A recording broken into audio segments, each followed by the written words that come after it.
এটা আসলে আমি এখন বলতে চাচ্ছি না, বললে আমি যে যা করতে চাচ্ছি সেটা ব্যাহত হবে। তবে আপনাদেরকে বলি, আমার মন্তব্যের বিষয় না,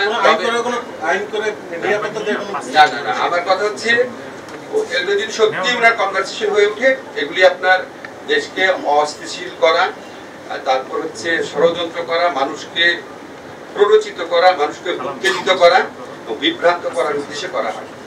আমি এর আগেও বলেছি যে সত্যি অনেস্টলি বলতেছি, কোনো রকম চালাকি না, কোনো সরকারের উপদেশ হিসাব না। এখন সাধারণ মানুষের মনে হয় আওয়ামী লীগের নেতৃবৃন্দে জিজ্ঞেস করা উচিত, আপনি আপনার বৃহত্তর পরিবারকে নিয়ে কাউকে না জানিয়ে যেভাবে সরকার পতনের 2-3 দিন আগে নিরাপদে পাঠিয়ে দিয়েছিলেন কেন? উনি আগে ওনার যারা নেতা কর্মী আছে তাদের উচিত ওনার পার্সোনাল জবাবদিহিতা চাওয়া। আজকে আওয়ামী লীগের নেতা কর্মীদের মধ্যে